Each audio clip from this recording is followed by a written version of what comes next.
En af Lit Gribsgaards primære mærkesager er jo det her med, at der er en generel afstandtagen blandt den danske befolkning til politik og et manglende engagement. Hvordan mener du, at man kan gøre politik mere inddragende? Jamen det er netop det her med, at når ting begynder at handle om taktik, og man skal sige noget på en smart måde, og man skal være på en bestemt måde, så taber vælgerne, borgerne, interessen. Fordi så er det jo fake, det man står og det er falsk.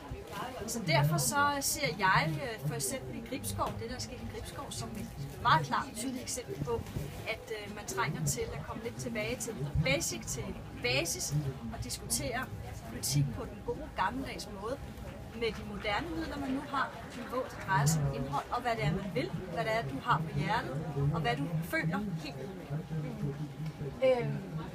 Men nu er det, man siger, folkemødet er en måde at gøre det på. Men hvordan mener du, at man ligesom kan flytte det man har her på folkemødet til en ændring i den førte politik i samfundet?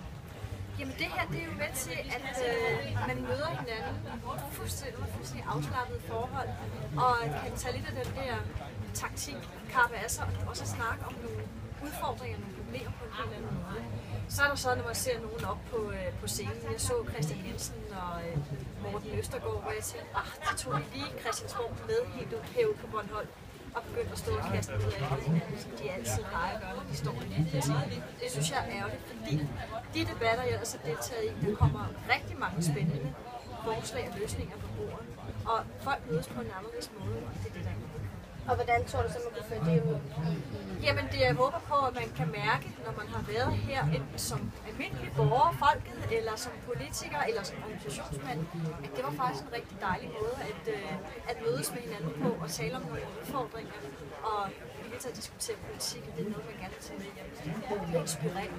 Ja. Men nu er du selv gået fra landspolitik til lokalpolitik. Hvad synes du, lokalpolitik kan frem for landspolitik? Jeg synes, at ved at være i lokalpolitik, så er du meget, meget tæt på at se resultatet af dine beslutninger, de ting, man vedtager i byrådet. Og så kan du se, hvordan tingene bliver udført. Du har meget bedre mulighed for at have følelse med, hvad der sker i lokalsamfundet. Og det er faktisk kommunerne i kommunerne, hvor det sker. Du har både siddet som minister, og jeg har også siddet i Folketinget. Og særligt i Folketinget, der har man ikke ret meget mærke, altså føling med, hvad der egentlig er, der foregår, og hvad det er for nogle ting, der egentlig er brug for helt ude i den enkelte institution, daginstitution eller ude på et plejehjem. Og det er jo det gode ved at gå fra det ene til det andet, fra landspolitik til lokalpolitik, at de gode idéer og det, du har på hjertet, det kan du også se hurtige resultater af. Det synes jeg er interessant. Og så er der ikke så meget fnug.